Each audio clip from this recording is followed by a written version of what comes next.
Guten Tag, and welcome to the virtual Nurburgring, Germany. Pro Jackson Resende enters fresh off his home win in Interlagos, and Josue Morado Manriquez looks to repeat in the AM category as we head back to Germany. The North American Racing League round number 4 at the Nurburgring is coming at you live here on PitStopTV. JP Costa, welcome back to the NARL. Glad to be here with you and our colleague Trey Shellsworth for more GT3 action, especially this evening at this fantastically challenging 3-mile and change circuit in Germany. Thanks for having me back. It's absolutely amazing to be back 1 week after we had an amazing race in Interlagos. And as you mentioned, it's a 3-mile challenging circuit, and I bet you it's going to provide great racing throughout the field, because if last week is anything to go by, this week's going to be a blast. You see the track map in front of you, and you can get a good lay of the land, I would say, JP. Obviously, we can see the 3.199-mile course in front. We can see the Yokohama S. We know the Mercedes Arena. But what corner stands out to you personally as a corner to watch this evening? Well, we've seen in some categories, turns 2 and 3 seems like a possible overtaking opportunity, but I guess the prime overtaking opportunity is definitely going to be turn 1. You know, the Yokohama S is just such a fun corner to dive. It has plenty of space, and obviously it allows for a cutback line into turns 2 and 3. So that's probably going to be the best line to probably take a look at. Now, the world record here is a 1:28.139. I can tell you we're almost 30 seconds off of Max Verstappen's world record time here with Red Bull in F1 last season. But we are still turning some pretty good times. We want to welcome you back, of course, to our Facebook, YouTube, Twitch, and Twitter platforms this evening.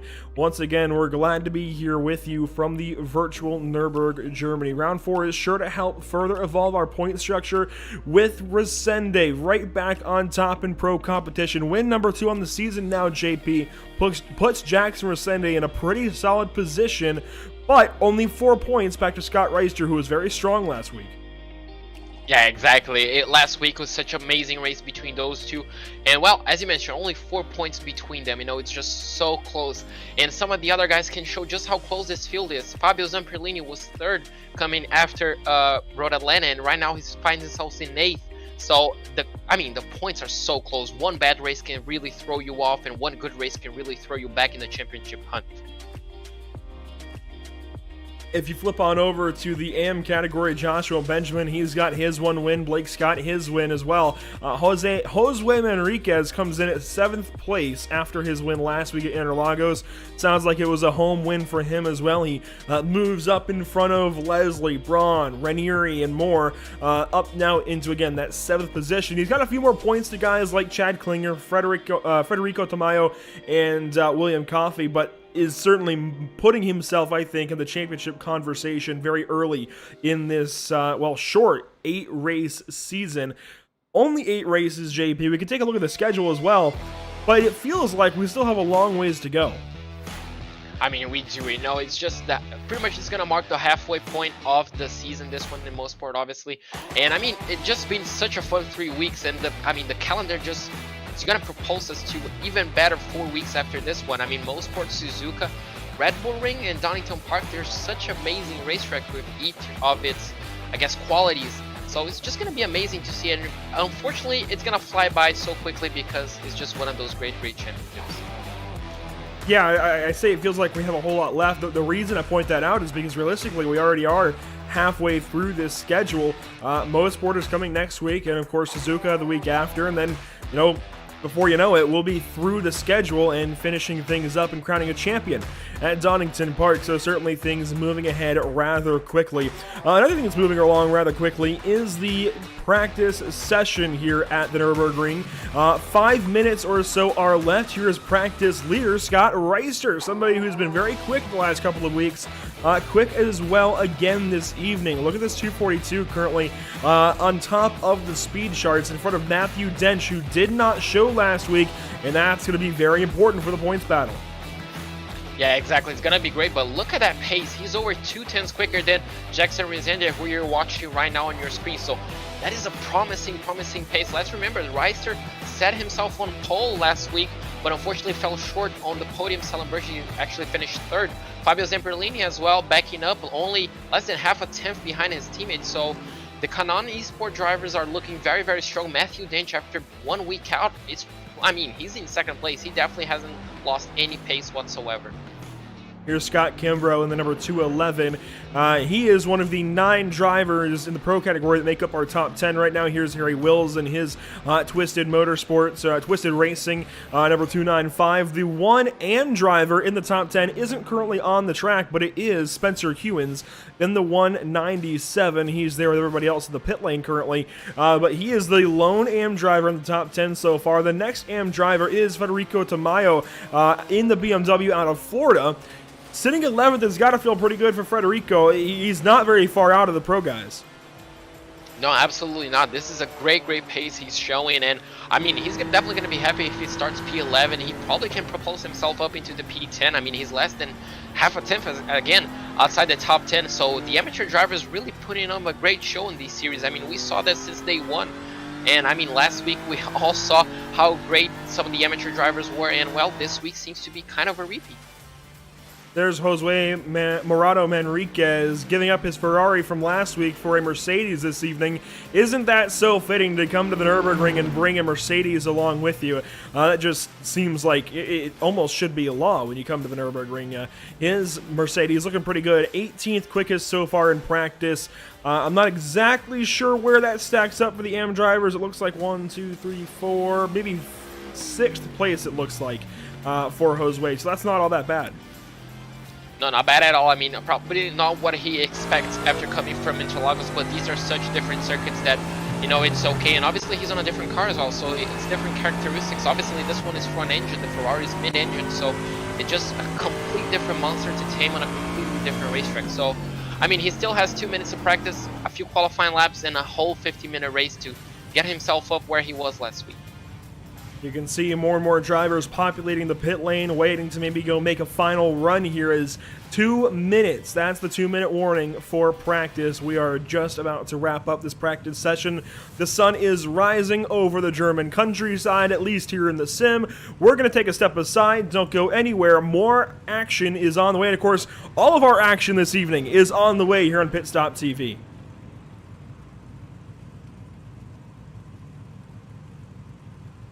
Have you found yourself trying to hide your joy because you're unhappy with your teeth? Your smile is the first feature noticed in an interview, on a date, or in family photos. We want you to be able to shine bright as your best self, and our teeth whitening system is the perfect step toward restoring your confidence.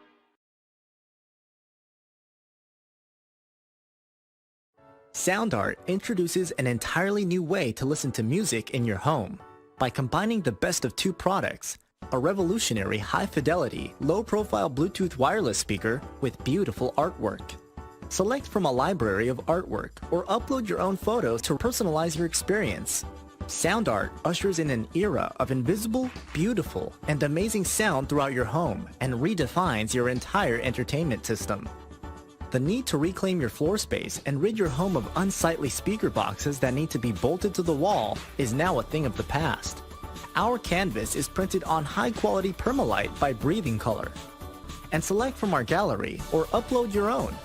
Standard sizes include 16 by 20 and 18 by 24 canvas wrapped. Custom sizing is available, as well as surround sound options.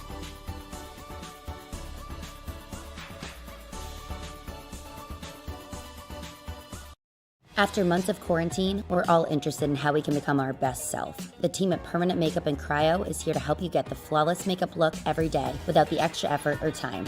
When it comes to your appearance, you deserve the best care that money can buy.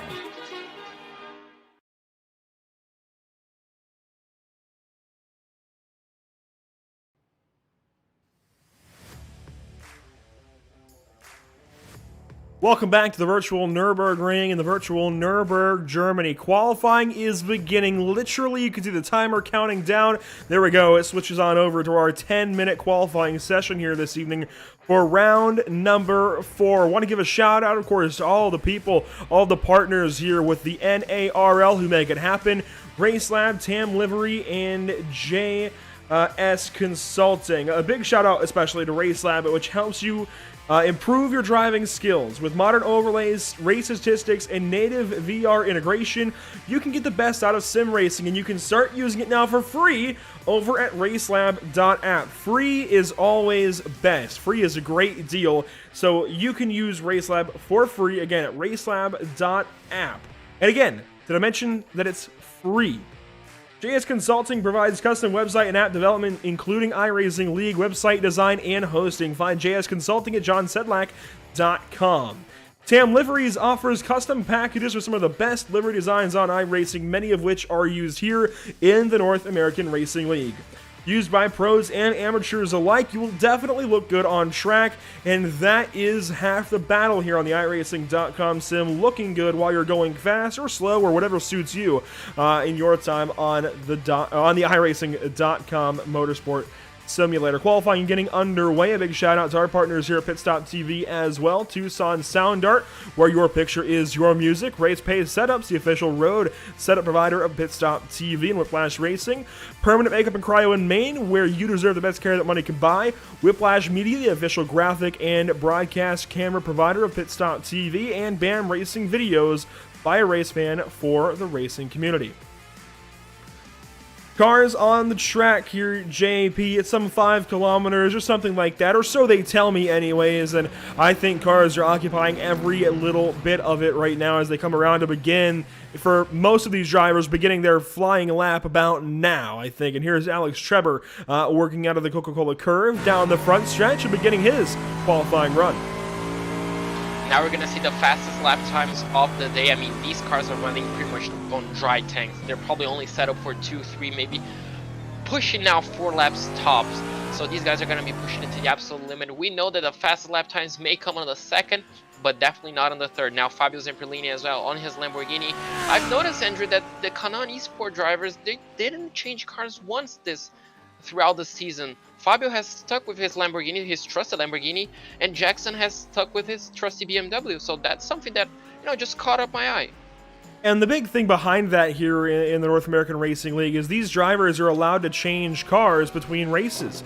Well, obviously that's a big part of it, but the reason they do that is because they run fixed setups. So a lot of leagues, they force you into one car all season and it's open setup, or even when it is fixed setup, they still force you to run the same car all season because they believe that balances things out. And while I personally subscribe to that line of thinking, North American Racing League chooses to do it this way, and that's not a bad thing. I think it's worked out great so far. You're basically allowing these drivers to choose between a few different fixed setups. That's what it comes down to. If you take the Porsche, it certainly is a lot more lively. Same with the Macca, the McLaren. If you take the BMW or the Mercedes, it's certainly a lot more bolted down, it feels like. And the Ferrari is the most balanced out of the bunch. The Audi and Lamborghini tend to be a little bit oversteery. So it's giving these drivers options, basically, as far as fixed setups, so long as they own the content.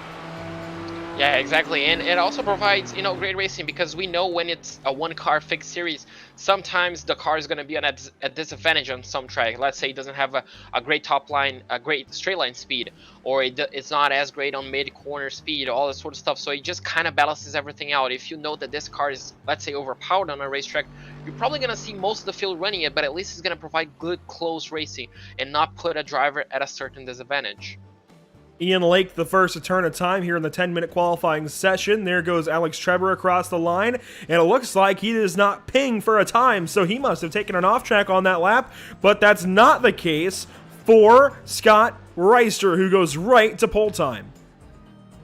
Well, and not by, it's not a close margin. Well, now it is, because Jackson Rezende just put half a tenth behind him. He was nearly 4/10 of a second behind. Matthew Dench was nearly 4/10 of a second behind Reister, but Rezende, comes in close. Looks like his teammate made it and validated his lap time, because they were running pretty close on track.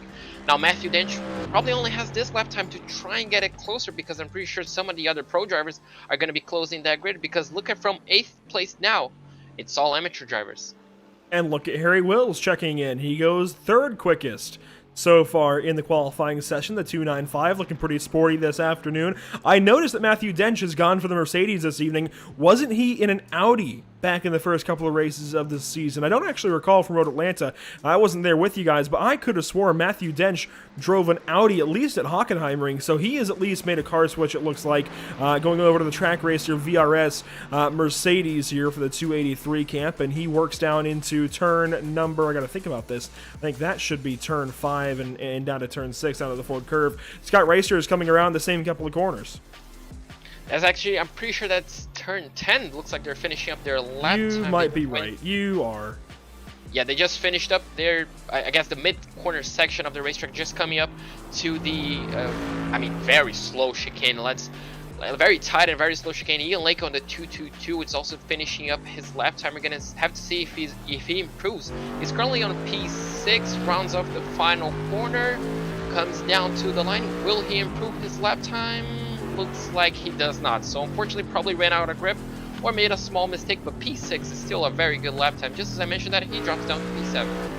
Matthew Dench goes faster. Resende gets his time in finally, and look at that, Scott Racer going even faster than Scott Kimbrough. Where did he come from? Goes to the top of the charts. How about that? And Resende goes faster. All of these guys finding speed on lap number 2. Scott Racer, then Scott Kimbrough, then Jackson Resende. And you know what? I don't think we're done. I think we'll have at least one more driver check in, maybe not for a pole time, but pretty darn quick in this group before we're done. We still have 3 minutes and change before this qualifying session rounds out. Carl Graz is currently on the speedway. Here's the number 201 Mercedes working, it looks like, let's see, where is he at? He comes over, that I think was exiting the Michael Schumacher S, so this should be turn number 10 for him now, or no, that would be turn 11, now turn 12. Derek Dennis is in the 150 Audi. He's working around the speedway as well, and actually they're the only other two on the track that haven't taken a time yet. Tyler Graff, our paint scheme of the week from week number 1 here in the North American Racing League, working around turn 12 as well. But I still think Fabio Zamperlini has got something. He might be the one to do it. I mean, I'm pretty sure he didn't set a lap time at it. He's at least not on the top 10. He's got one. He's 19th though. Oh, probably not. I mean, you can see they're 2.9 seconds behind his teammates, so definitely a slow lap, definitely a mistake somewhere in that lap. So we're gonna see a big improvement. But look at those times. I mean, we got surprised that Kimbrough went faster, but Resende found 2.5 tenths on Kimbrough, 4 tenths on Dench. That's something we haven't seen from week 1 and 2. So I mean, he came out of absolutely nowhere. Probably one of the only drivers on the BMW, and he definitely made that work. Now we're seeing one of the few drivers on the Lamborghini. Can he also make that car work? Because they seem to be not on a disadvantage, but on a unique car choice. There we go from Fabio Zamperlini out of Brazil. It's the final chance to upset the pole run here for the drivers up ahead. He comes into this lap 20th position now behind even Giuseppe Rivas, Armando Bejarran, and so many more. Across the line for Fabio Zamperlini. Where does he go? The driver of the 237 jumps up to P5. I told you, it may not be pole time, but we aren't done. Yeah, exactly. That's a good lap time. He's 4 tenths of a second behind his teammate. Reister and Dench actually closed up the gap, half a tenth to Reister and 1.5 tenths to Dench. Now we do have the car, the 295, coming up to end his lap. Harry Wills, can he actually improve? Probably get within the top 3. I mean, he finished up his lap, probably doesn't have the grip at this moment in time, but I mean, the grid is very close. I mean, I'm even starting right here. I mean, I'm excited for this race. Harry Wills does go a little bit faster, moves in front of Scott Kimbrough up to the fourth position from 5th. We're looking now at Spencer Hewen, somebody who surprised us pretty strongly last week. A lot of speed at Interlagos now in this BMW, rounding the final corner, back onto the front stretch, and will wrap up his qualifying run. He sits 10th currently, the fastest of the amateur drivers. Does he go any faster? Well, he's stopping, it looks like, before the line, potentially, so that'll be it for Spencer Hewens. He will qualify in the 10th position. One driver still on the racetrack, it looks like, at speed, is going to be Carl Graz, who now goes up into the 21st position. He will stop after the line as well. Tyler Graff is working around the final corner, and I think that is truly it. He's the final car moving in this qualifying session. 13, 12, 11 seconds to go. Graff goes 25th to... Looks like that's it. Just a little bit slower there for the 126 that lap, and that will do it for qualifying. I mean, it was definitely an exciting qualifying session. It's just gonna throw us into the race. The grid is very close within first and second, and the mid-pack of the top 10, let's say, is all within a tenth of a second. So, get ready for some 50 minutes of pure action.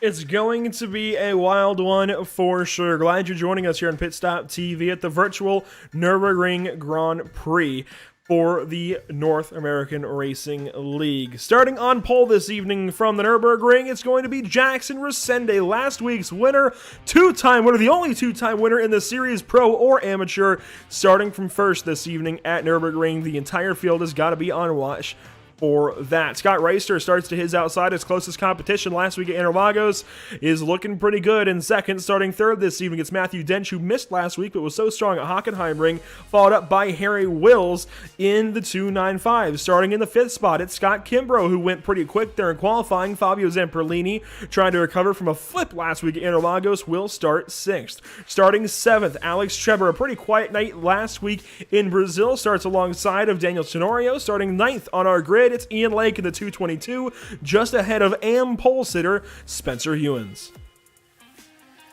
In P11, we do have Mark Scott in the 166, and alongside him, Blake Scott on the 167 in 12th place. In row number 7, we do have Giuseppe Rivas on the 271 and Josue Manriquez on the 156, trying to emulate his win last week at Brazil. Joshua Benjamin starts in P15, right alongside Federico Tamayo on the 16th spot. On row number 9, we do have Tyler Campbell on the 233 and the 144 of Bruno Alcaraz on 18th place. In 19th place and on the final row in the top 20, Rob Rodriguez in the 125 and the 205 of Armando Bejarran in 20th place. Starting 21st this evening from the inside of row number 11, it's Carl Graz, a newcomer to the series, alongside Philip Ranieri. Starting from the 23rd position, Sean Patterson in the 154, alongside Stu Leslie in his amateur competitor, to the inside of his amateur competitor. Starting 25th this evening, it's Tyler Graff in the 126, Derek Dennis to his outside in the 150. Starting 27th, Mike Braun, you see him in the 107, that's an amateur car, with Jack Niederbach after problems last week at Interlagos. Starting 28th this evening, deep in the field.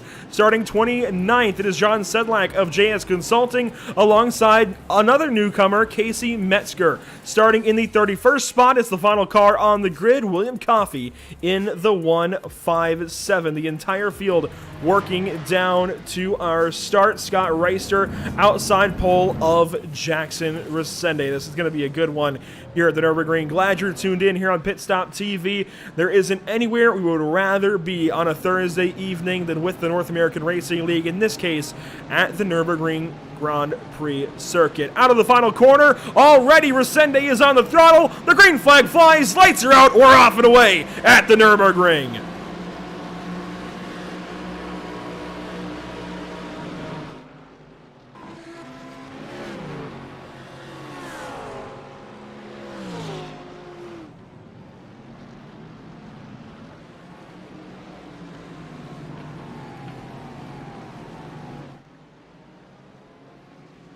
A lot of drivers starting from the pits, and one is sideways. A Mercedes spinning in the Mercedes arena. It is Alex Treber in the 230. Problems for the driver that was so good last week. Had a quiet night, but a quietly strong night, and now around in the second corner. I was just gonna mention we didn't see anyone spinning out of turn 1, which was probably the place that we kind of expected at least someone to spin, but unfortunately his spin came out on turn 2.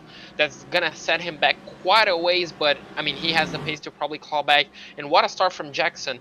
He just waited for the pace car to kind of create a gap and just absolutely send it even before exiting the final corner, and that just allowed him to shut up. But look at this battle. We do have two drivers nearly going side by side through the Schumacher S's on lap 1.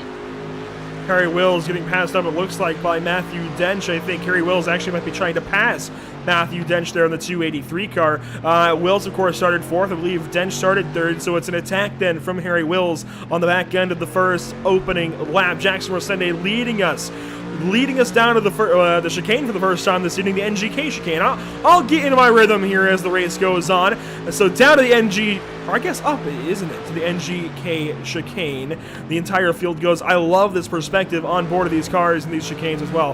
Harry Wills on the attack, can't do anything there. Lap 1 will be in the books this time through, and Resende leads the way.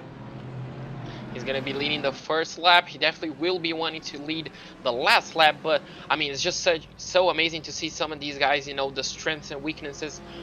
We saw Harry Wills kind of closing in the gap through Sector 2, but then Matthew Dench just kind of extended the gap again into Sector 3, and now you can see a McLaren looks like going side by side, another BMW going side by side. It looks like we're going to have a few moves being done down into turn 1. Looks like the McLaren gets it done, does he? Looks like he already has some damage on the rear end, but he gets the move done, and the BMW is stopped.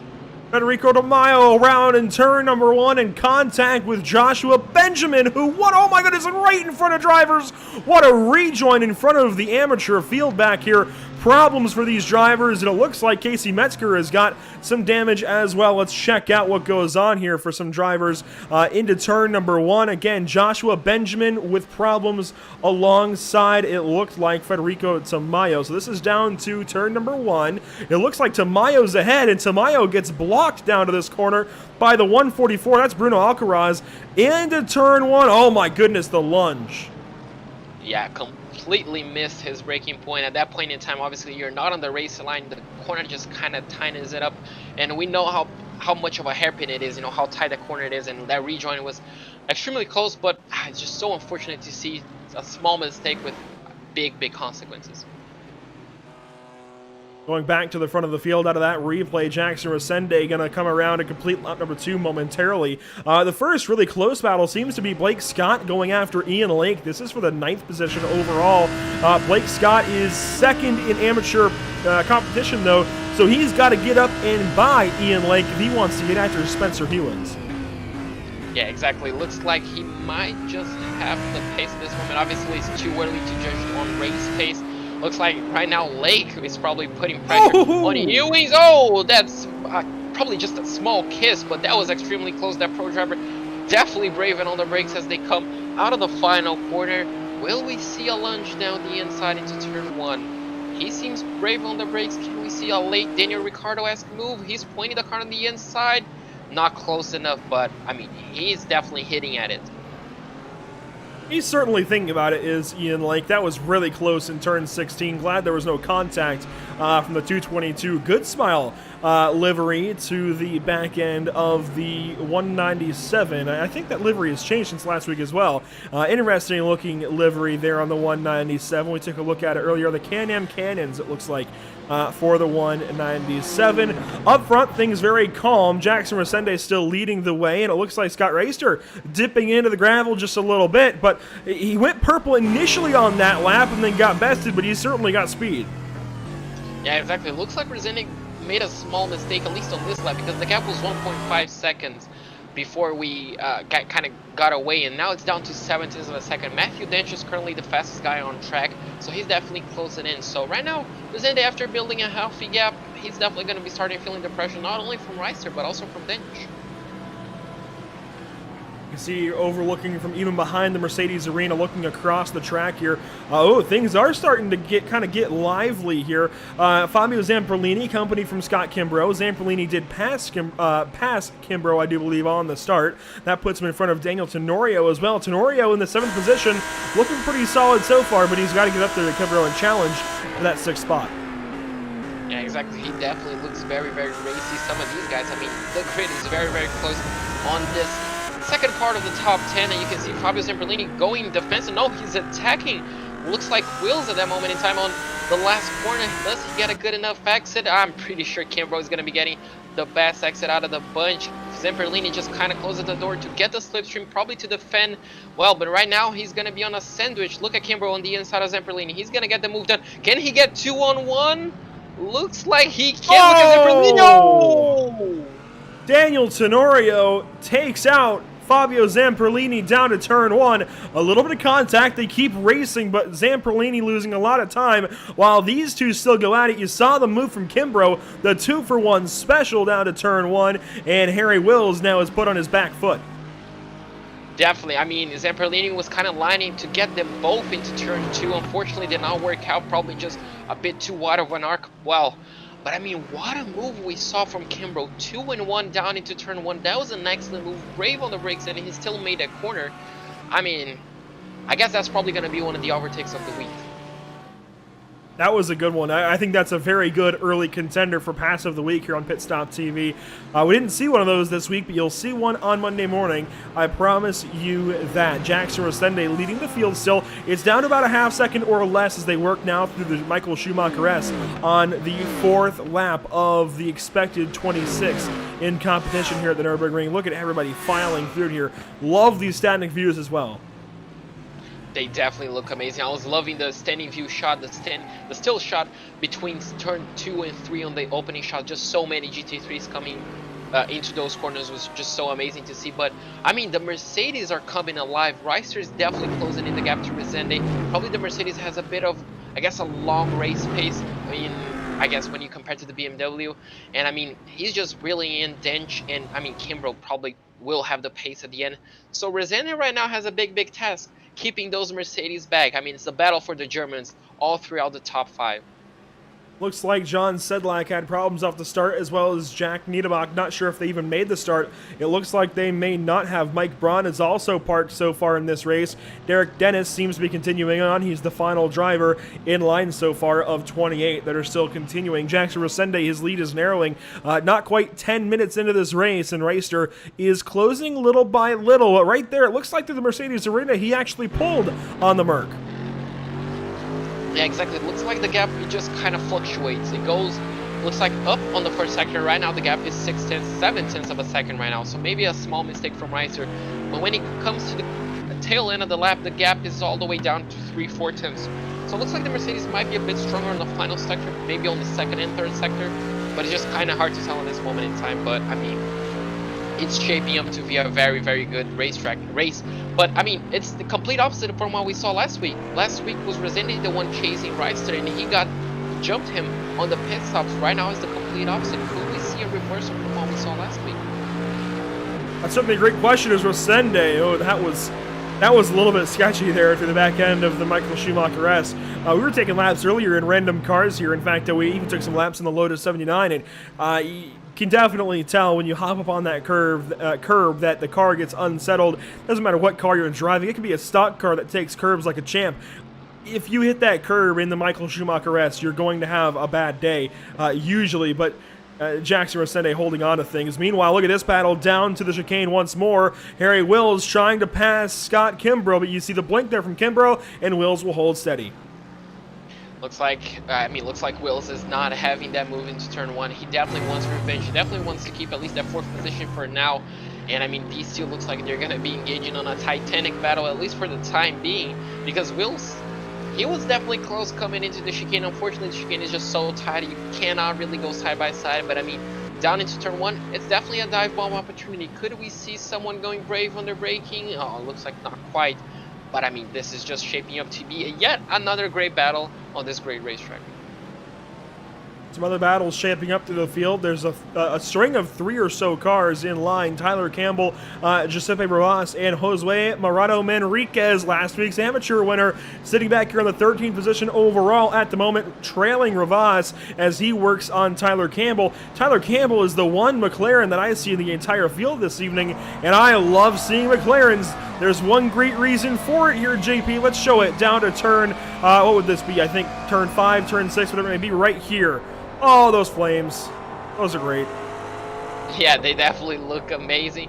The car is obviously very, I guess it's sketchy, you could say. You know, it's very interesting. Sometimes the car just snaps and it's really impossible to catch. But when you get the control of the car, it's just so fast. There's a reason we see it sometimes on top split racing.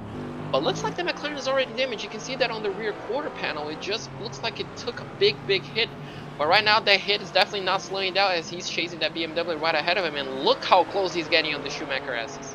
And how about this run so far for the Scotts? He's actually working on Mark Scott, amateur driver of the 167 BMW, sorry, 166 BMW, and I believe father to Blake Scott, who has won one of the rounds. Oh, that was close. He won one of the rounds, actually, in the amateur category so far. I believe he won the first time out at Hockenheimring. Mark Scott, sitting here on the 166, is looking really fast this evening, and they run different cars. There's not even notes shared back and forth. Blake runs the Lamborghini, Mark opting for the BMW. And the BMW did struggle on the Well, it looks like the turn 12, turns 13 and 14 chicane. He got passed on the inside into the last corner. Looks like the BMW has no answer. That Lamborghini, no, the McLaren actually was a bit loose on the exit. That's going to allow the BMW once again to get a run, and he's going to have the inside line. And once you have the inside line, the move is pretty much done. You just have to be brave under braking. Look at that Mercedes. He's also brave under braking. Looks like the BMW has yielded. Oh, do they make contact? No. Wow, that was close. If they did make contact, oh my goodness, wow. That was Giuseppe Rivas trying to go to the outside of Tyler Campbell. I had no clue. I was confused as to why Giuseppe was so far up the racetrack. And here comes Josue into this battle as well. This is fantastic racing for 10th, 11th, 12th, and 13th. That was 3 wide at some point. This is extremely close racing. The Mercedes is trying to find any way past. Can he make it around the outside of turn 5? No, looks like not wide. Oh, but look at how wide the McLaren is. That's going to compromise his line into turn 6. Going to compromise his exit as well. Can the Mercedes get a good enough exit on turn 6 to line himself up for the long hairpin? Will he go on the inside, outside? He can go both ways. Oh, they're oh so close to making contact, but looks like the McLaren keeps his position for now. The BMW is trying to join in.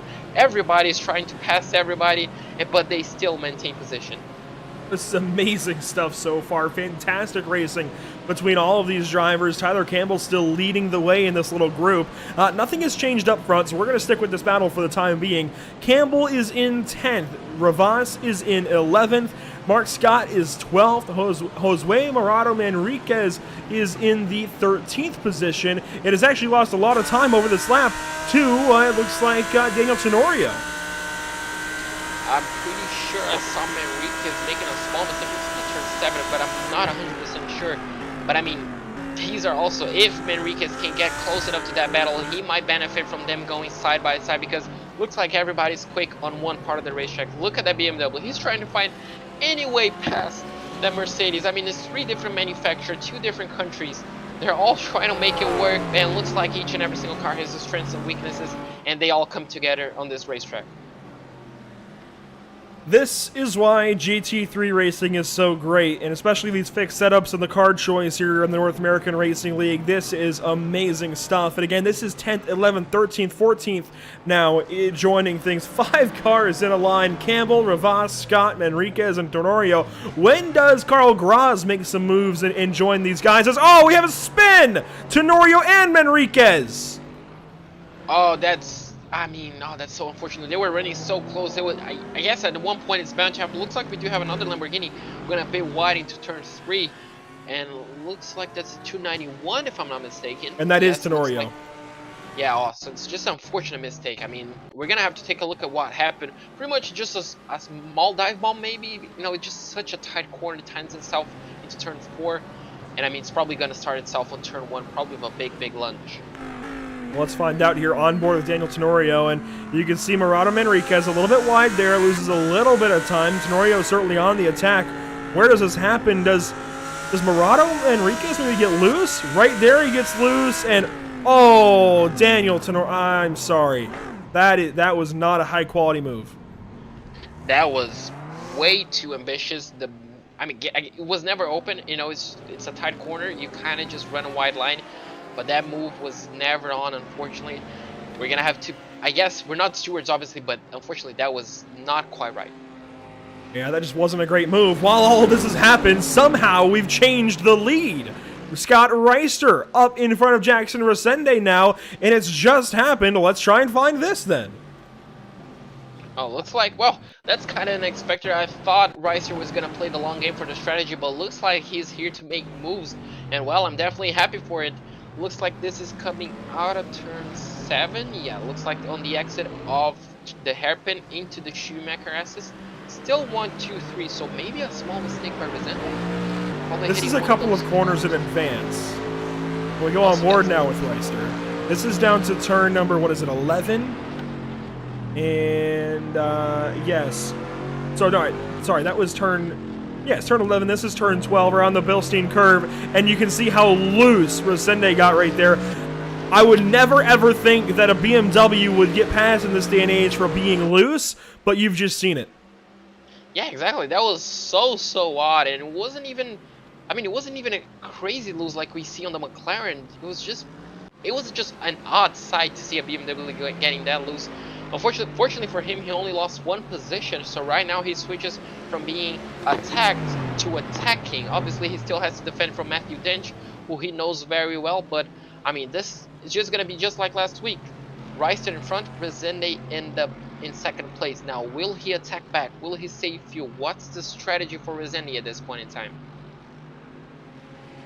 I'm looking through the field, and I think we've just had a big problem for Tyler Campbell. Tyler Campbell now a lap back. Did he just pit that early? He may have, because he was just on the pit lane. So they haven't had a problem at all. He was only in for 13 seconds, so that must have been potentially for a fast repair. So something has gone on here for Tyler Campbell. Let's try and explore this issue. Well, that backhand of the McLaren looks fixed, so it's definitely a fast repair. Now the question is, did he take fuel? Is the pit window is definitely open. We see drivers pitting with 10 minutes to go. So I mean, it's just weird to see someone pitting that early. It may work out perfectly for him, but it's definitely very odd to see. This is before the repair. The driver out of the Northwest having whatever go on. This is right in front of Giuseppe Ravas. This was their battle, and Giuseppe Ravas punching the back end of the 233. Giuseppe now has held on to that spot and is 10th. But I wonder if Tyler Campbell either got frustrated or maybe got too many incidents and had to come in as a penalty, or if somehow that might have given him too many repairs, or, required repairs that he would have had to come in and fix. I'm not exactly certain. But that is where he dips into the pit lane. He may have just wanted to pit early and get away from that situation. I'm not really certain. I mean, it kind of makes sense. We saw the small touch exiting turn 11, so he was probably at that moment in time kind of not frustrated, but just thinking about the long game. If you can get clean air, if you can get clean laps, you're not going to be tangled in battles that will make you lose time overall. So probably a good strategy. Obviously, the back, I guess, not the greatest point in that strategy. Is going to have to pass quite a lot of cars, and that's definitely going to slow him down quite a bit. And well, we're just gonna have to wait to see if it works out. He still has half an hour of racing, so plenty of time to go, and plenty of time for these three to kind of get it working. Looks like Matthew Dench is kind of losing a bit of touch to Resende, but Resende is still keeping in with Reister. And we do have to start considering when these drivers pit. Usually we see it between 30 and 20 minutes to go in this race. So between 20 and 30 minutes completed in these races. So I would imagine the pit window is opening up right about now. So that really feels early from Tyler Campbell. And that really may handicap the rest of his day at the Nurburgring. 30 minutes will be left in about maybe 2 or 3 more corners as these guys work through the Yokohama S one more time. This is lap 11 of the expected 26. Plenty more racing to come. In fact, Fabio Zamperlini doing something we have not seen from the Kanani Esports drivers yet. JP is coming in early. He's short pitting. Yeah, exactly. Something we see from this driver is just going a lap extra, essentially, just overcutting everyone. So Fabio Zamperlini definitely trying something different. Probably could work out if he comes back on clean air, but obviously he will have to overtake the track. I mean, the track is absolutely full of drivers, over 30 drivers, so it's not going to be clear air anywhere on track unless you're the leader, but it could work out on the long term if he was stuck behind traffic. And well, looks like Reister is building up the gap slowly but surely, 6.5 tenths, so looks like he has the pace right now. That Mercedes definitely looking very, very fast tonight. While we await pit stops throughout the entirety of the field, from Reister all the way down through guys like Casey Metzger, Stu Leslie, and so many more. Don't go anywhere. PitStopTV side by side on the way. You won't miss a thing.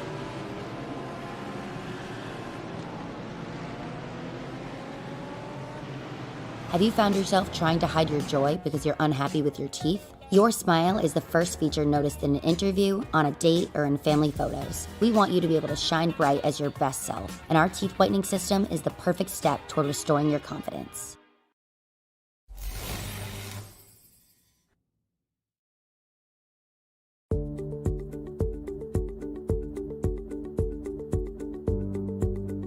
Sound art is a product that is a speaker and it's art. We combine it together and we call it sound art. What makes it so unique that any picture can be your speaker? Sound art gives you the high quality sound without the ugly speaker. This isn't a picture with a speaker, the picture is the speaker. Just imagine you're wedding picture, upload it onto a canvas, and now it's speaking 10,000 tunes. I mean, it's a very cool concept.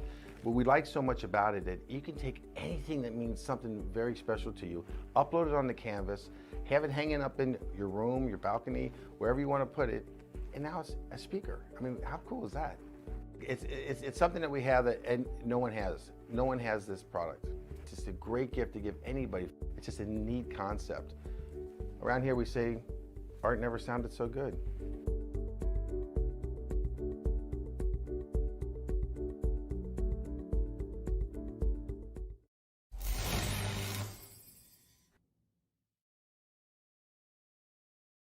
After months of quarantine, we're all interested in how we can become our best self. The team at Permanent Makeup and Cryo is here to help you get the flawless makeup look every day without the extra effort or time. When it comes to your appearance, you deserve the best care that money can buy.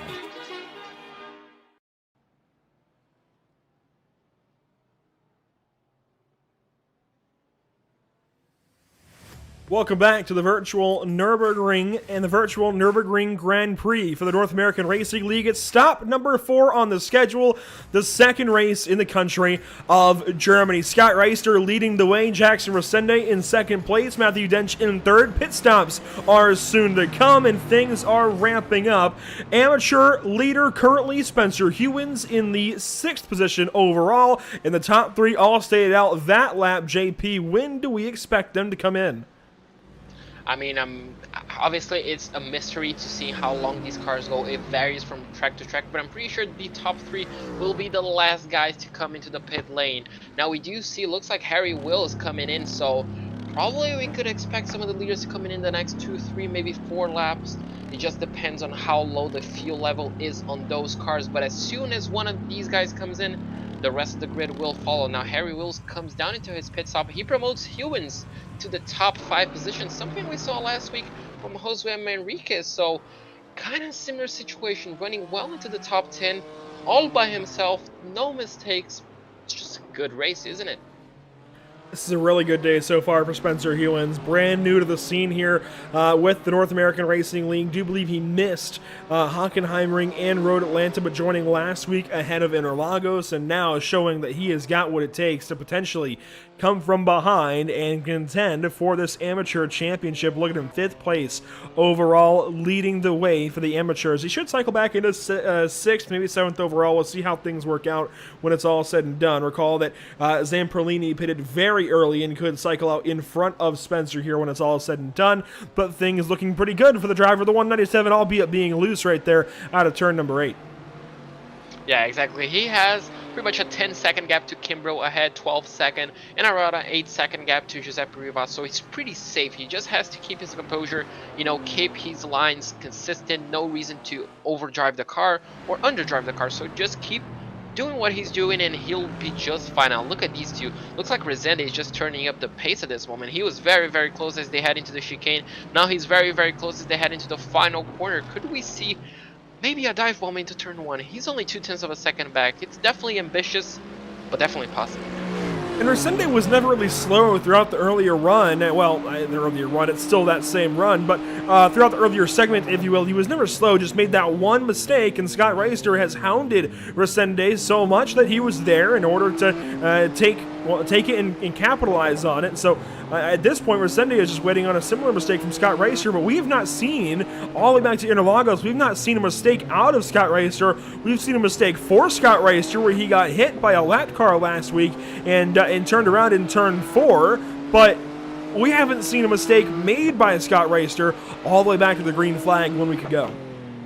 Yeah, exactly. He does not seem to crack under pressure. He does not seem to care. There's a big BMW right behind him. So, I mean, if there's someone that you do want to be applying pressure, it's not Scott, because he's definitely not going to be yielding. Looks like we do have Blake Scott on the pit stop as well as Ian Lake, so some drivers are electing to come in. Looks like Mark Scott took a big hit, or at least hit something on that front end of the BMW. He's definitely going to be taking the fast repair to get that car fixed up.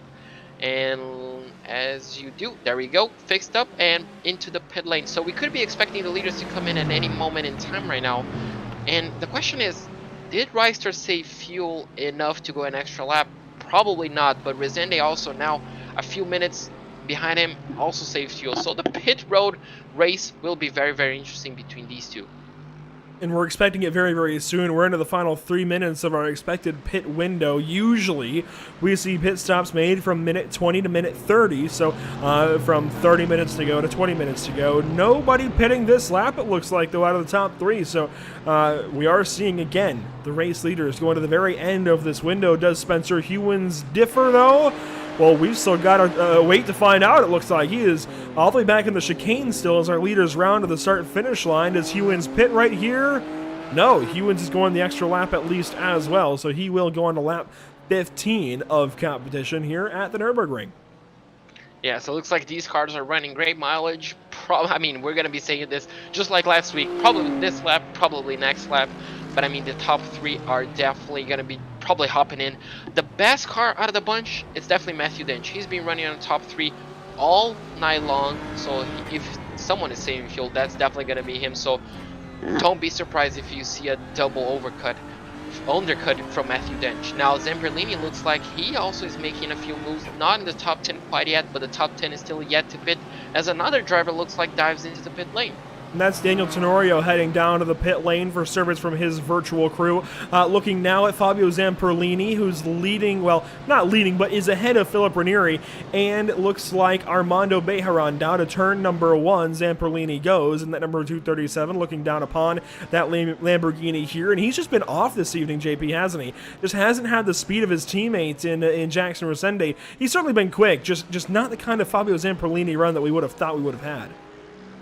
Yeah, exactly. Looks like after that small contact that he had into turn 1 probably hurt a bit of his confidence, probably hurt a bit of the car as well. But after the pit lane, you know, it's just a quiet race. You know, we just expect that those Kanani Sport drivers just to be, you know, on the fight, you know, all the time, and just later on, you know, just hopping in and probably running their own race. So it's something different that we're seeing. You know, we're just gonna have to wait and see if his undercut worked. Probably not the way that he expected, but you know, it's definitely not going to be one of his best races on this calendar. I mean, it's going to be definitely better than last week, but definitely not one of the highlights. Well, it's only better than last week because he wasn't flipping on lap number 1, turn number 3. So certainly an improvement from week to week, but having gone into Interlagos as the point leader, this has got to be certainly stinging right now for Fabio Zamperlini to just be having these struggles. And again, I don't really know where this is coming from for him. He's been so good, and this week just a little bit off in response to the issues he had one week ago. As we've got a battle for the race lead, it looks like. Jackson Resende, Scott Reister side by side through the Mercedes arena. Looks like he's going to be going on the inside of turn 4. Can he get the move done? They're going to be going side by side. Oh, look at this! Going 3 wide into turn 6. Matthew Dench has to yield. That's going to allow Resende to go on the outside. He's going to be trying to get a switchback lane. No, looks like he's going to be safe. Matthew Dench goes down the inside. No. So it looks like we'll still rise to Resende and Dench now. I'm interested to see how that came to be.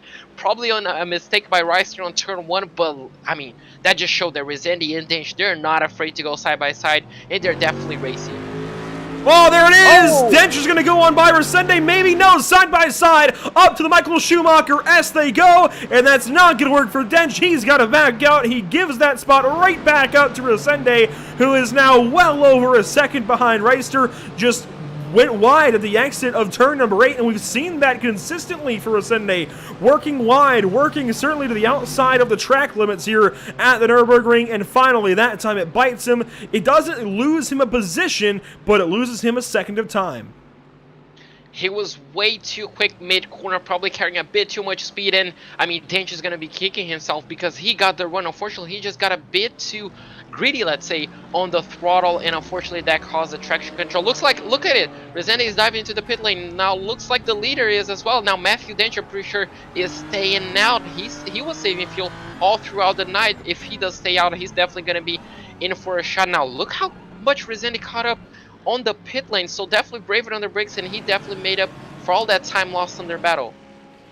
So Reister leads Resende, who brings in Kimbrough along with him, and we're probably going to see Josue, I'd imagine, come in this time. Josue still on the racetrack. He will come around, and if he does not pit, will complete lap 17 of this run. A few laps ago, we did see, well, we didn't actually catch it, but we do know that the previous amateur leader, as here comes Josue to the pit lane. Our previous amateur leader in Spencer Hewins did come in, and here he is already coming around to try and pass Rob Rodriguez, who has now come around and taken the race lead, but he is pitting as well. So Rodriguez he won't take the race lead then from Josue Willie.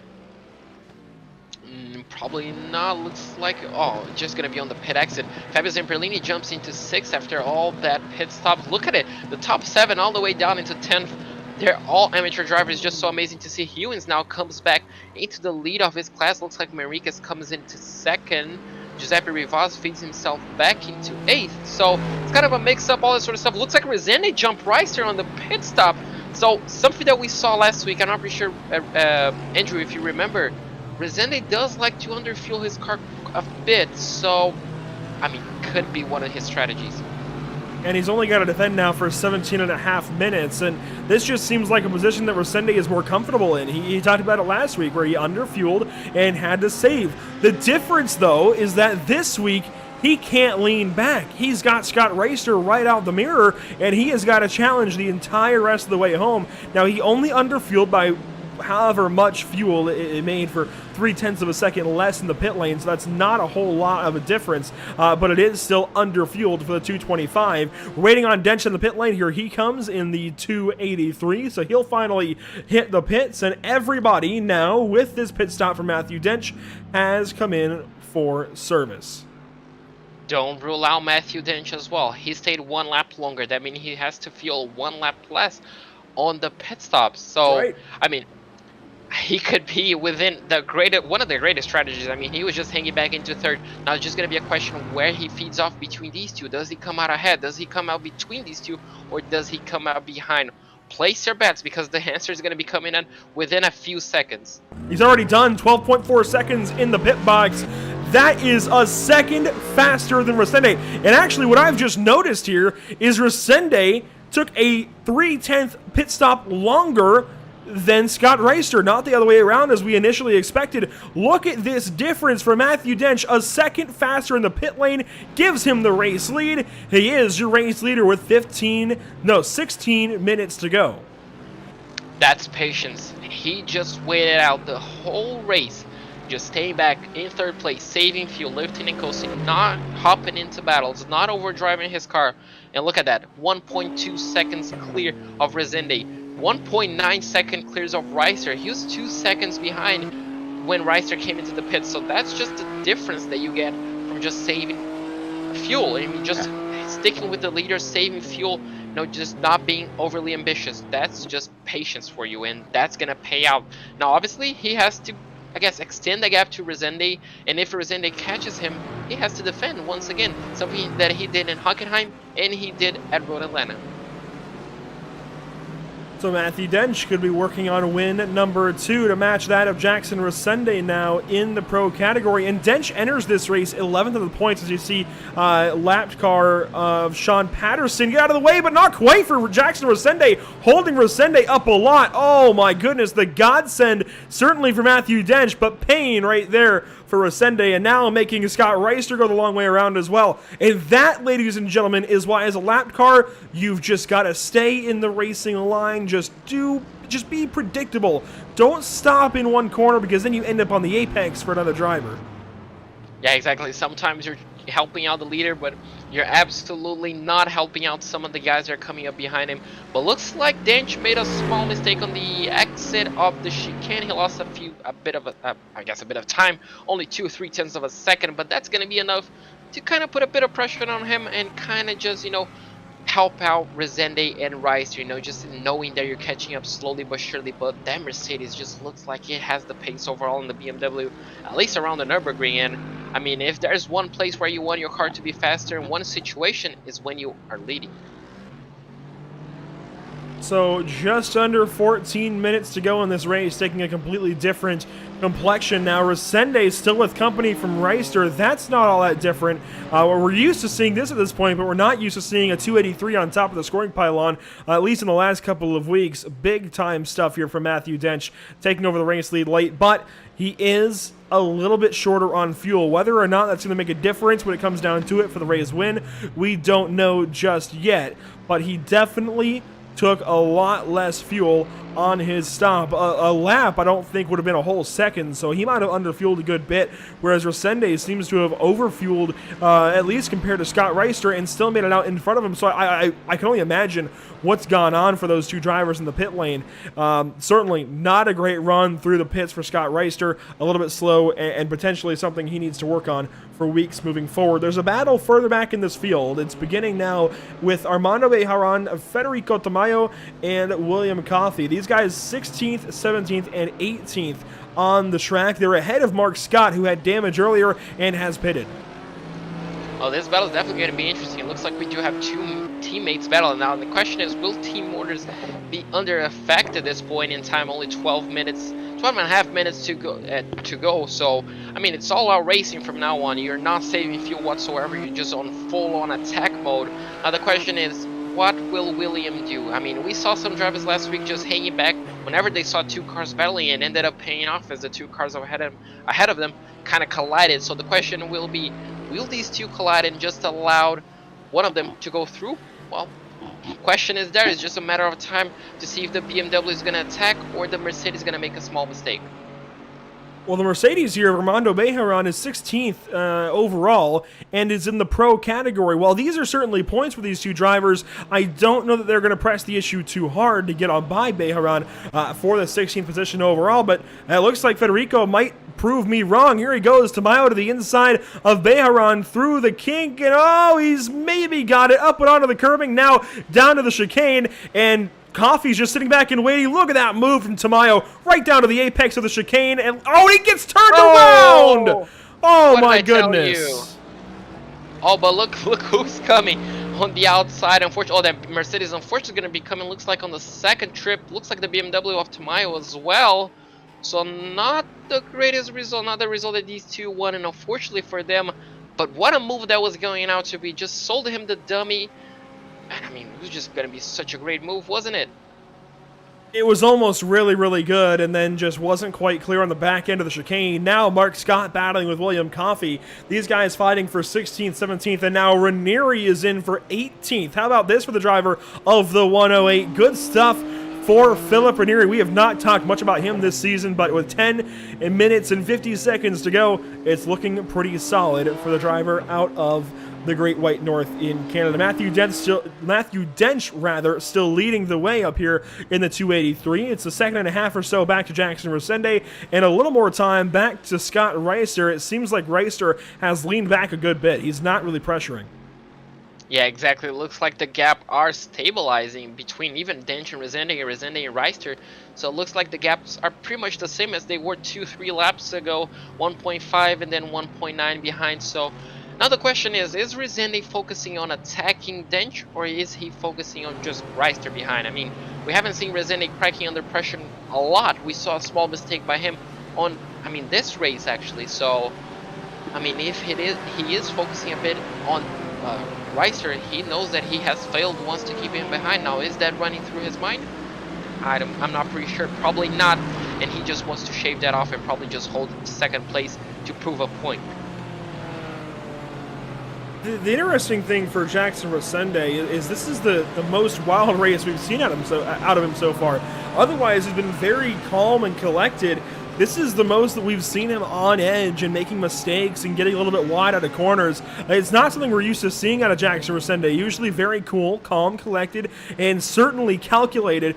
It's not been that way so far for Resende. That's why he sits, I think, in the second spot. If he had really turned up the wick in that first stint, I think he could have put time on Scott Reister and not come into the pits in second place.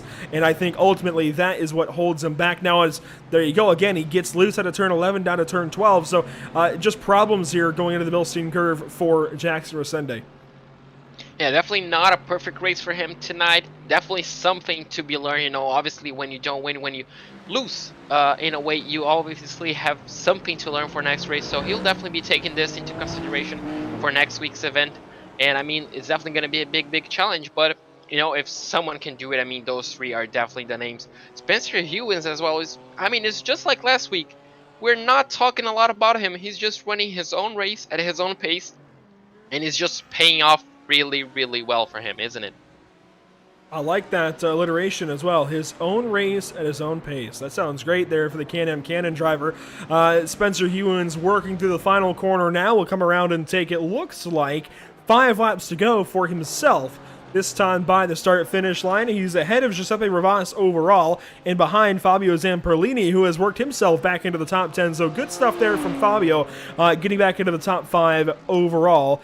Blake Scott sits second in amateur competition. He's got quite a ways, though, to go up to Spencer Hewins, but we're talking about, let's see, somewhere in the nature of 15 seconds almost to get up to Spencer Hewins. That's not going to work out, I don't think.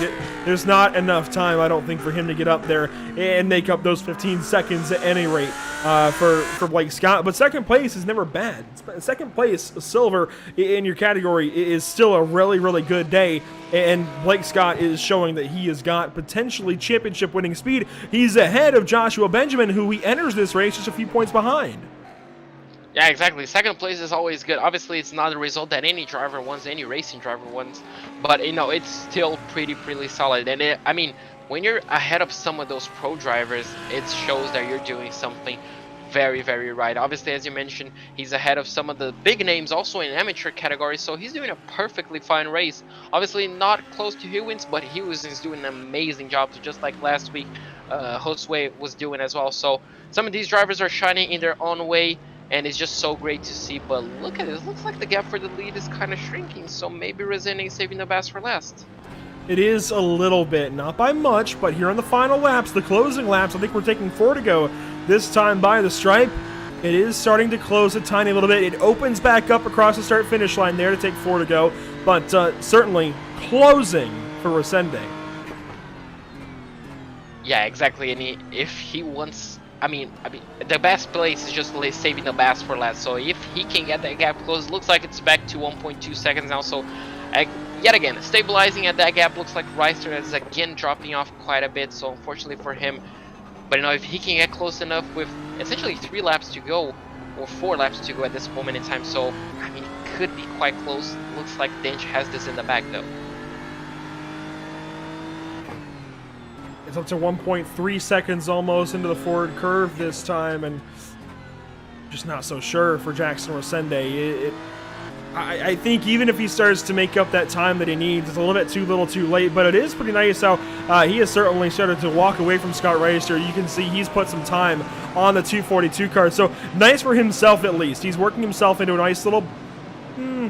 I guess a cushion here, a bubble of his own. He's not too close to either driver ahead or behind him, and at this point can sit back and focus. I think that's the important thing for Jackson.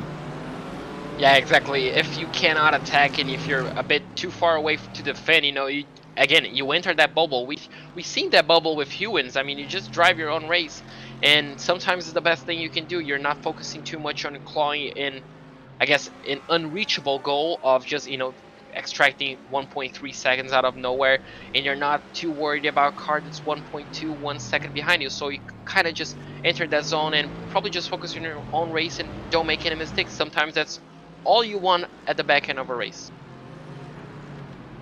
This should be 3 laps to go. I mentioned the points a few moments ago, and I'm going to bring those up, at least on my monitor, kind of articulate them to you. So it's a 6-point gap coming into this race for Joshua Benjamin, and it seems like Joshua Benjamin and Blake Scott flip-flop each week, you know, as far as which driver is better, which driver is worse, and they're never really all that close to one another. In this race is, oh my goodness, that was a moment there for Resende. He hangs on to things, and we'll keep watching this lead trio. But as far as the points battle between Blake Scott, who runs 9th overall and 2nd in the amateur category, versus Joshua Benjamin, who looks like is sitting 11th overall, 3rd in the amateur category. This is the first time we've seen them on one another properly. They've been close, relatively close at Hockenheimring and Road Atlanta, but they tend to flip-flop, it looks like, for the most part. And this evening, it's just Blake Scott's night compared to Joshua Benjamin.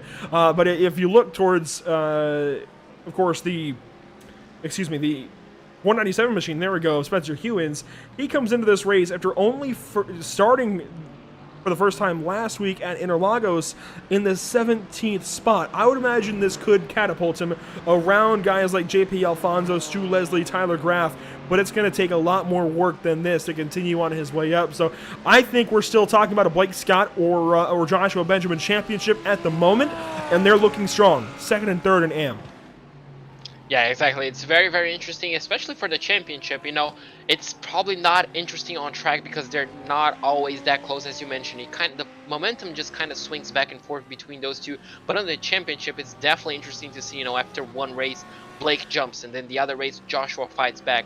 And it kind of just sets itself for a great, great finale of the championship, you know, where one of them has to reign supreme as well. You know, it just one of them has to essentially pull you know, just 110% posture, I guess, gap, you know, all that pace that they have on them. So it just kind of sets itself for a great, great championship finale. 2 minutes 40 to go. That's the 2 lap to go signal for these drivers leading the way. It's incredible that we've gone almost 50 minutes in our top 3. Matthew Dench, Jackson Rosende, and Scott Reister are within 2 seconds of one another still. If this were to go on for 24 hours, I have full confidence that they would stay around one another if they could somehow go 24 hours, even 4 hours. I think these three would stay on top of one another, barring some kind of outside influence like a lap car holding one of them up or causing an incident. This has been fantastic. Yeah, this has been absolutely great seeing these 3 cars, you know, 2 different manufacturers, 3 different drivers from all over the globe just going at it. It's just so interesting to see how well, you know, a car and a driver works on a certain part of the circuit, and, you know, just that momentum swinging from one driver to the other is just so amazing to see. And not a lot of mistakes from these guys. I guess the only pronounced mistake was Resende losing the lead momentarily. But, I mean, it's just so great to see 3 cars battling for the lead. And, you know, they're not as close as they once were, but still very close. Another position in this top 10 may change hands before we're done here at the Nurburgring. I'm looking to position number 7, actually, as we hit 1 minute and 20 seconds to go. Giuseppe Rivas is starting to lose some time to Ian Lake. Ian Lake in the 222 is now within 2 seconds, just barely, of Giuseppe, and it was a lot closer just a few moments ago, so I don't know if it's just kind of ebbing and flowing. This gap is now to turn 8. You can see Ian Lake charging the corner there, but that might cost him a little bit of time up the hill to the Schumacher S. No, he actually gains another 10th, so Ian Lake has got this figured out right now, coming up to the white flag the next time through. That was a little bit sketchy through the dirt, but certainly starting to put some pressure there on the driver of the 271. The final lap, the white flag presented by Tucson Sound Dart has been displayed. It's 1 lap to go for Matthew Dench. Yeah, don't count Reister out. He's definitely closing in a bit of that gap. The Mercedes seems strong on the final part of the circuit, and Resende seems a bit loose, at least on turn 1. So the second place battle is definitely not over. The first place battle might just be. So let's keep an eye out, because Reister will definitely try to go for second place if the opportunity presents itself. Yeah, we've seen these guys battle a lot this evening, and we even saw them get a little bit close towards the start of last week's race, but it came down to strategy and then that lapped car changing things for Reister. This is the first time we've really seen these guys go toe-to-toe for the entirety of a race, and it has been fantastic. The timer officially runs out, and we officially get the white flag presented by Tucson Sound Dart. Now use promo code PitStopTV at checkout for 10% off of your order. And boy, 10% off of the lead might be Matthew Dench. He's still charging away from Jackson Resende and holding a nice gap. Yeah, Resende definitely is turning up the defense mode right now. The attacking mode is definitely gone now. It's all about defense now. He has to avoid the mistake that once cost him the lead as he heads into turn 10 at this moment in time, as you're watching on your screen, and now heads into turn 11. Can he keep that car planted, hit the apex, and you might just be sad. Looks like Reister may have gone just a tad bit too wide, and looks like it's close. Is it close enough for a dive bomb? It's all Matthew Dench down to the chicane for the final time this evening. Behind, you can see Scott Reister just following Jackson Resende into the NGK chicane, but out of the Coca-Cola curve, it is all Matthew Dench taking the checkers in Germany. He couldn't quite do it at Hockenheimring over Jackson Resende, but he gets German redemption and goes right back to the top of the podium, much like Road Atlanta. Matthew Dench wins at the Nurburgring. the second driver to have 2 wins just alongside Jackson Rezende. So we do have a battle that's definitely going to have a dent in the championship. Now all eyes turn into Hewins, you know, our amateur driver, putting up a great show, running his own race throughout the night, and he's just coming up to the final corner to I guess just finish off a fantastic race. He's definitely going to be celebrating this one, and I mean, what a race for him. A brilliant day for Spencer Hewins. He comes across the line. He takes the checkered flag in the AM category in the 4th round of the North American Racing League. Only his 2nd race in the series, and he's got a top step podium finish. Spencer Hewins winning in Germany. Good stuff for the driver of the 197. Other drivers coming across the line. There's Giuseppe holding on over Ian Lake.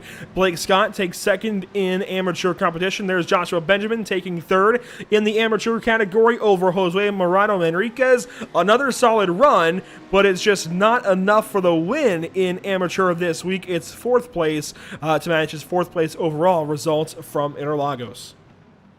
Well, he'll definitely take it. I'm pretty sure that's definitely a great result for the championship if he keeps himself consistent. William Coffey, after that small entanglement that he had with his teammate on the final corner, on the second to last corner, will finish off the race. Looks like John Sedlak as well. Not a fantastic race for him. Definitely one to forget. And Casey on the 110 is going to finish off as well. So fantastic race from some of these guys. Not a highlight for some of them, but look at this. We do have a small battle as they head into the final corner. Tyler Graff leading Bruno Alcaraz and Federico De Maio, and Alcaraz doesn't quite get that spot, but certainly pulled to the inside and looked for it there. Coming to the checkered flag, here comes Mark Scott in the 22nd position. 22 cars going to finish this race on the lead lap. How about that stat for this evening? 22 cars on the lead lap, including Alcaraz and Federico Tamayo. So a really solid race here at the Nurburgring this evening, and I'm just, again, stunned by some of what we've seen. Yeah, exactly. It was a fantastic race, you know, something that always Nurburgring kind of provides, you know, just good close racing, not a lot of room for errors, and, well, it was just another great show for these guys, and yet again, they do deliver. It's just week after week, great race after great race. You can stick along with us here at PitStopTV, expecting post-race coverage here in just a little bit. We've just seen round number 4 of the North American Racing League. Matthew Dench taking the checkers over Jackson Resende and Scott Reister, along with Scott Kimbrough and Fabio Zamperlini, your top 5. We'll cover the rest of the field, as well as Spencer Hewins taking the amateur victory over other amateur drivers such as Blake Scott, Joshua Benjamin, Jose Morado Enriquez, and Rob Rodriguez in the 13th position overall. A fantastic run all around. A lot of strong storylines, a lot of strong evolution to our championship battles through and through.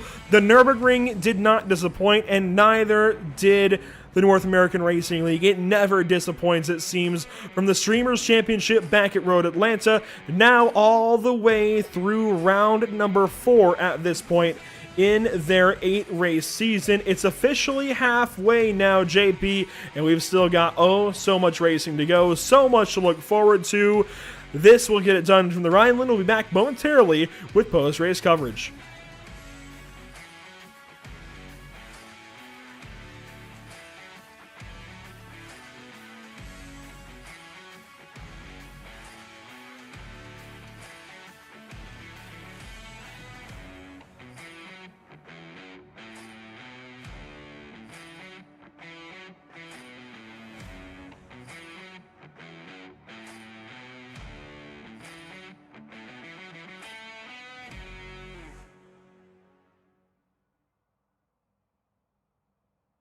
After months of quarantine, we're all interested in how we can become our best self. The team at Permanent Makeup and Cryo is here to help you get the flawless makeup look every day without the extra effort or time.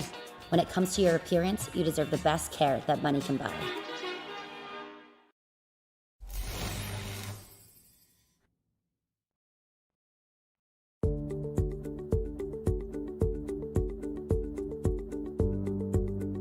Sound art is a product that is a speaker and it's art. We combine it together and we call it sound art. What makes it so unique that any picture can be your speaker? Sound art gives you the high quality sound without the ugly speaker. This isn't a picture with a speaker, the picture is the speaker. Just imagine your wedding picture uploaded onto a canvas, and now it's speaking 10,000 tunes. I mean, it's a very cool concept. What we like so much about it that you can take anything that means something very special to you, upload it on the canvas, have it hanging up in your room, your balcony, wherever you want to put it, and now it's a speaker. I mean, how cool is that? It's something that we have that and no one has. No one has this product. It's just a great gift to give anybody. It's just a neat concept. Around here we say, art never sounded so good.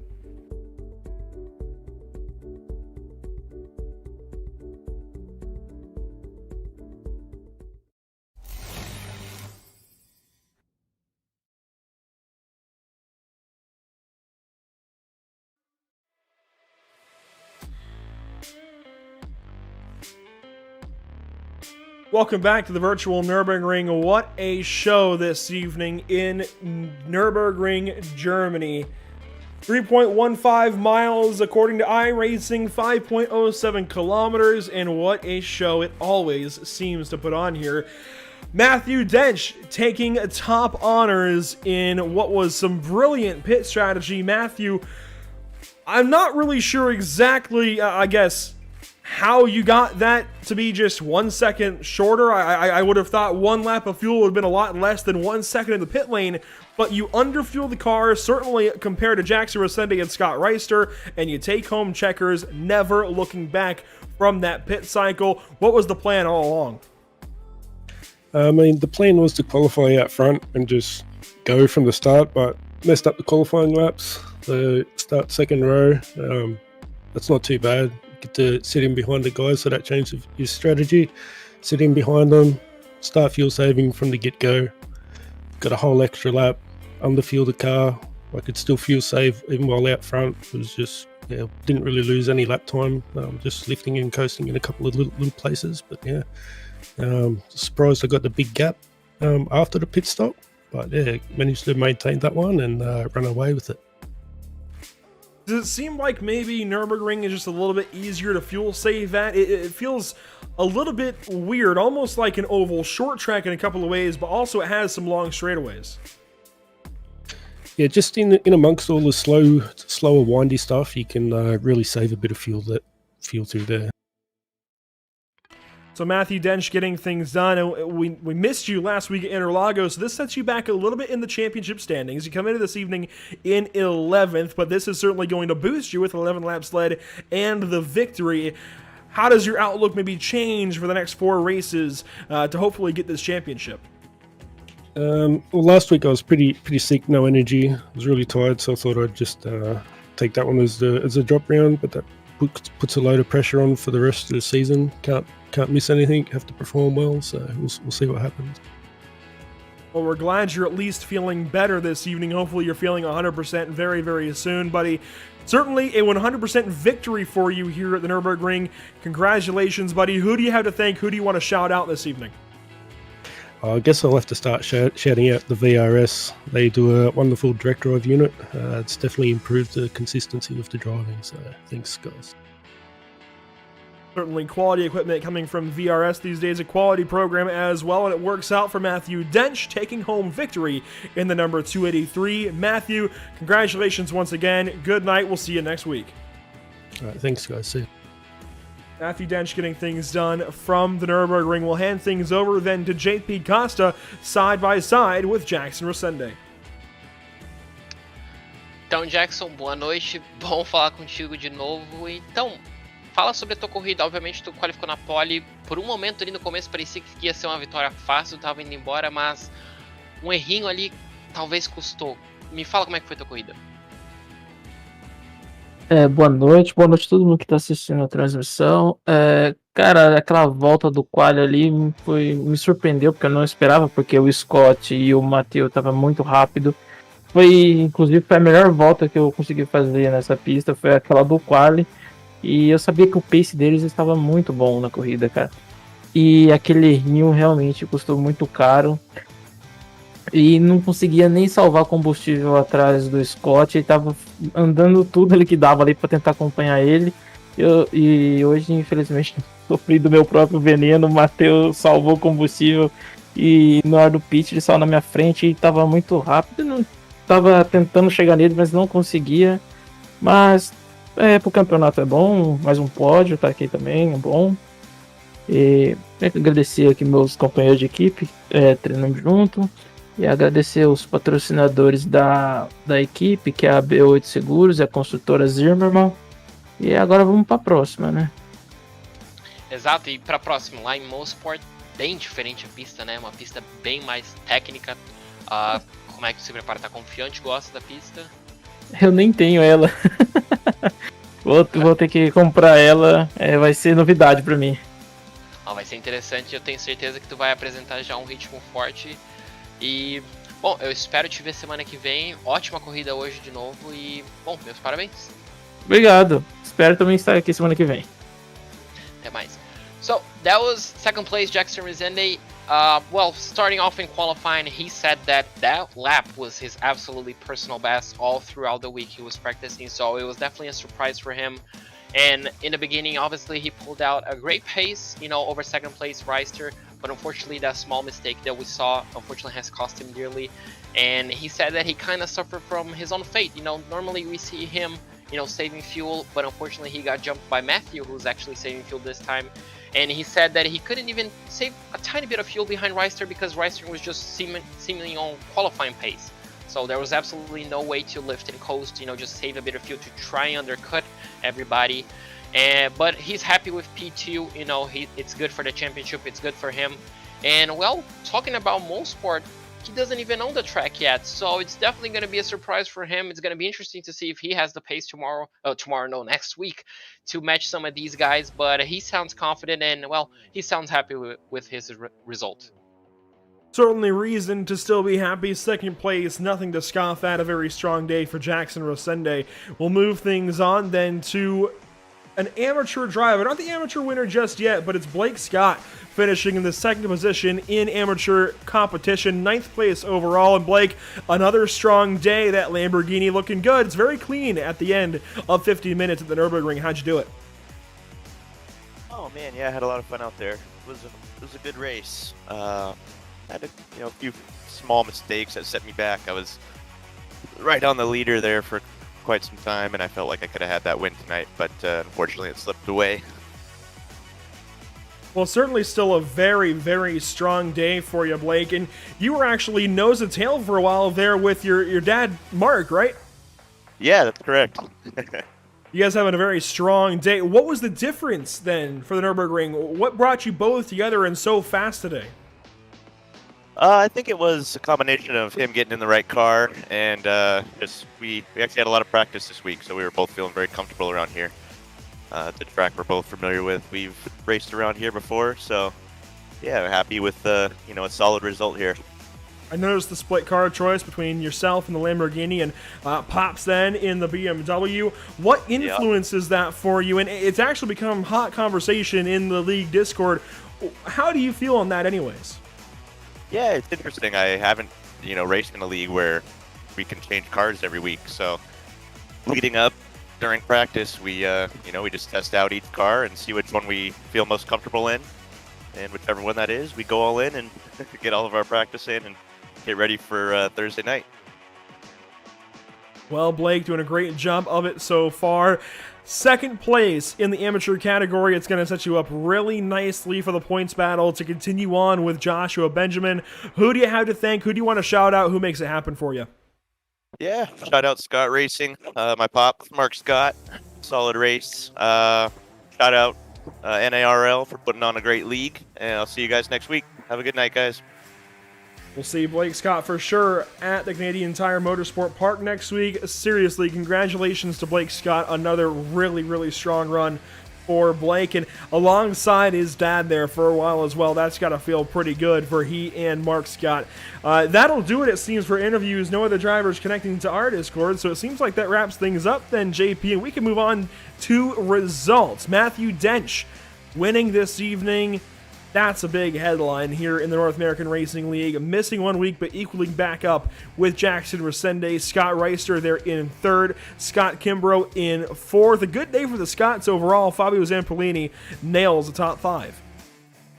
Exactly, a perfect race for the Scots. Spencer Hugh is an absolutely amazing race for him in 6th place. Giuseppe Rivas in 7th. Ian Lake in 8th. Blake Scott 9th. And Carl Gross on 10th place. Finishing 11th this evening, Joshua Benjamin, one of the amateur drivers, checks in there 54 seconds back of the race winner, Matthew Dench. But Jose Murata Manriquez, 1 week removed from a fantastic win last week at Interlagos, finishing 4th overall. He finishes 4th in class this evening. Rob Rodriguez right behind him, some 10 seconds. Then Daniel Tenorio ahead of William Coffey and Philip Ranieri. John Sedlak comes in 17th for the pro category. Casey Metzger in 18th, Tyler Graff in 19th, and Mark Scott rounds out the top 20. In 21st place, we do have Bruno Alcaraz ahead of Federico Tamayo. The last guy to not go a lap down, Stu Leslie in 23rd place. Armando Bejarran in 24th ahead of Mike Braun. Sean Patterson in 26th. Harry Wills in 27th. Definitely not a great race for him, unfortunately. Tyler Campbell in 28th. Derek Dennis in 29th ahead of Alex Treber in 30th place, unfortunately 21 laps down.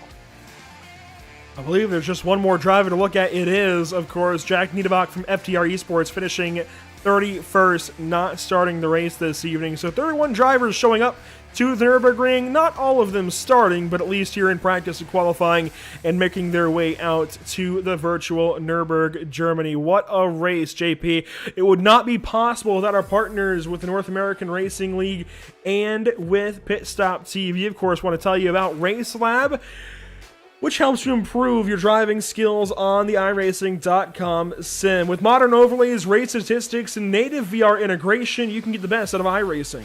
Start using it now for free at racelab.app. Let's not forget Tam Livery is offering custom packages for some of the best livery designs in iRacing. Used by pros and amateurs alike, you will definitely look good on the track. JS Consulting, of course, provides custom website and app development, including iRacing League website design and hosting. Find JS Consulting at johnsedlak.com, spelled just like the driver because it is the driver in the North American Racing League. Of course, a big shout out as well to our partners at PitStopTV, Tucson Sound Art, your picture, your music. Make sure to use promo code PitStopTV at checkout for 10% off of your order today, as well as Race Pay Setups, the official road setup provider of PitStopTV and Whiplash Racing. Let's not forget Permanent Makeup and Cryo in Maine, where you deserve the best care that money can buy. Whiplash Media, the official broadcast, graphic, and camera provider of PitStopTV, and BAM Racing Videos by a race fan for the racing community. Again, what a race, JP. How do you sum that one up? What are your final thoughts from the Nürburgring? I mean, it was just fantastic. We're kind of getting used to this on Thursdays nights. Sorry, I kind of just all that excitement coming in. And it's just once again, these guys providing great racing. We do have racing all throughout the field. The top 3 were battling, the mid pack was battling. So everybody was just having their own fun, I guess, on their racetrack. And that just, makes everything just so much better. Not only to commentate, but also to watch later on. And I mean, most part is just going to be another blast, a short track, challenging. And I mean, it's just going to bring out the best in some of these guys. And well, I cannot wait for next Thursday. In between now and next Thursday's race at Canadian Tire Motorsport Park, this is our lineup for next week. We've got the Nork iRacing Series beginning their chase at the Indianapolis Motor Speedway. What a show. That's going to be with NASCAR Xfinity Series cars on the bricks.